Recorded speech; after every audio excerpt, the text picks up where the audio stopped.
چیزوں یہ کلمہ ڈاکو کی درخواست کا جواب بھی ہے۔ آپ کو علم ہے کہ خداوند یسوع مسیح کے ساتھ 2 ڈاکو مسلوب ہوئے تھے۔ یہ پیشن گوئی یسایہ نبی نے 720 سال پہلے کر دی تھی۔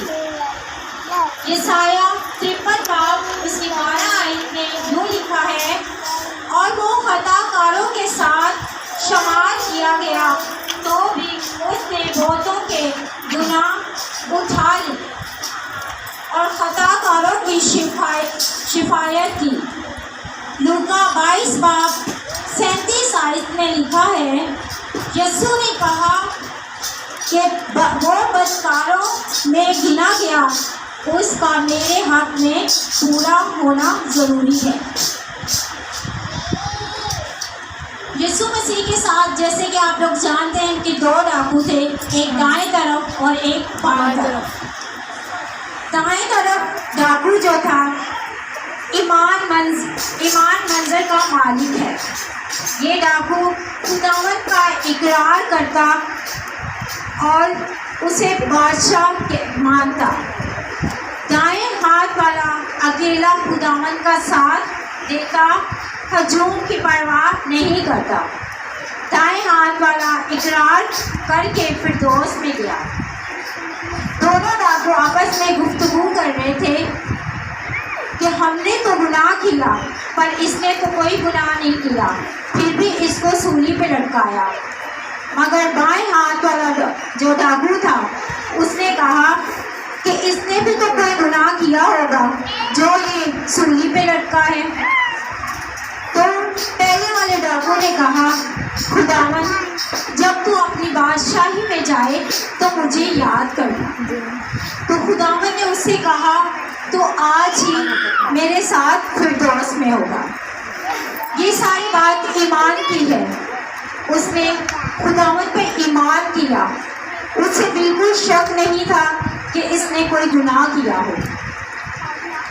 دائیں طرف ڈاکو کو طائف دل ڈاکو کا ایمان ایک زندہ اور قیمتی ایمان ہے، یعنی کہ اس کا ایمان بہت پختہ تھا۔ وہ اپنے ایمان کے ذریعے سے خداوند پہ بھروسہ رکھتا تھا اور اس نے خدا کو کسی کی پرواہ نہیں کی، اور اس نے خداوند کو کہا جب تو اپنی بادشاہی میں جائے تو مجھے بھی یاد رکھے۔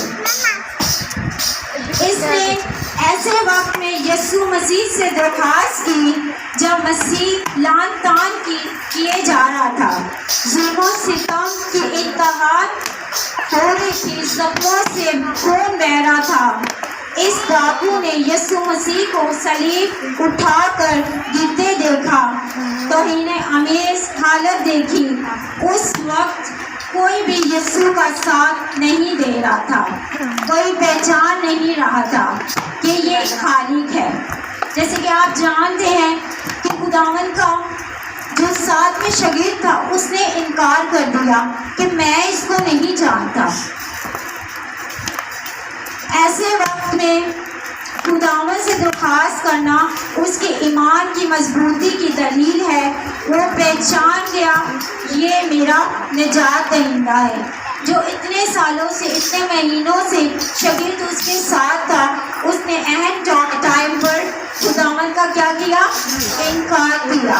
مگر وہ ڈاکو جو اسے ظلم و ستم کے ٹائم پہ ملا، وقت پہ اسے دیکھا، اس نے اسے قبول کیا، اس میں ایمان لایا اور اس نے کہا کہ میں خداوند پہ ایمان رکھتا ہوں۔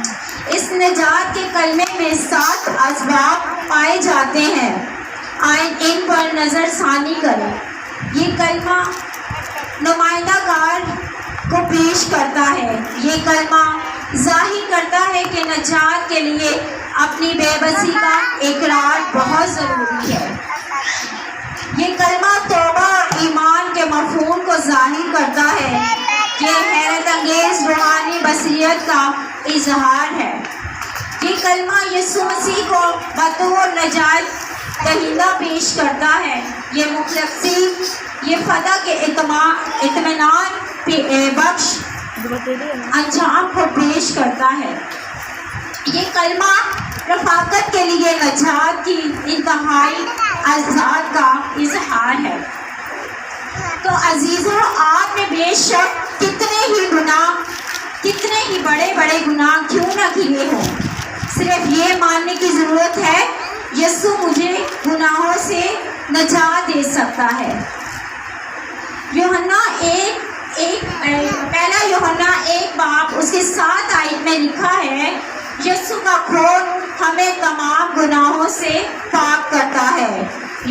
پہلا یوحنا 1 اس کی 9 آیت میں لکھا ہے، اگر ہم اپنے گناہوں کا اقرار کریں تو وہ ہمیں ہمارے گناہوں کے معاف کرنے اور ساری ناراضگی سے پاک کرنے میں سچا اور عادل ہے۔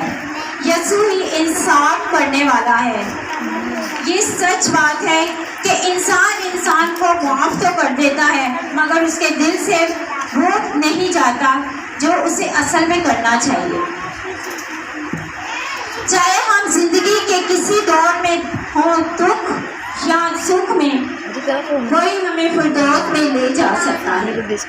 اگر آپ ہمیشہ کی زندگی حاصل کرنا چاہتے ہیں اور ہمیشہ کا ساتھ رہنا چاہتے ہیں، اس دائیں کی طرف جو ڈاکو تھا اس کی طرح آپ ایمان لائیں اور یسوع کو پہچان لیں اور اپنے گناہوں کا اقرار کریں اور توبہ کریں۔ یسوع کے علاوہ کوئی نجات دہندہ نہیں ہے۔ اعمال 4:12 آیت میں لکھا ہے، آسمان کے تلے زمین کے اوپر کوئی دوسرا نام نہیں ہے جس کے وسیلہ سے ہم نجات پا سکتے ہیں۔ اور صرف فردوس میں کون لے جا سکتا ہے ہمیں؟ یسوع مسیح۔ اگر آپ نے بائیں ڈاکو کی طرح یسوع پر شک کریں گے تو کچھ حاصل نہیں کر سکیں گے۔ اب فیصلہ آپ کے ہاتھ میں ہے کہ آپ نے دائیں ڈاکو کی طرح ایمان لانا ہے یا بائیں ڈاکو کی طرح، کیونکہ جو اوپر والی ذات پر شک کرتا ہے وہ کبھی بھی فردوس میں داخل نہیں ہو سکتا۔ آخر میں ایک شعر عرض کرنا چاہتی ہوں، میرے حصے کے کانٹے اٹھا کر سر پہ سہرے کی مانند سجا کر، میرے حصے کے کانٹے اٹھا کر سر پر سہرے کی مانند سجا کر، میری سوچوں کو بخشی خلاصی اپنے سر سے لہو کو بہا کر۔ آمین۔ خداوند کے کلام پر اس مسافر کو کافی بات کرتے ہیں۔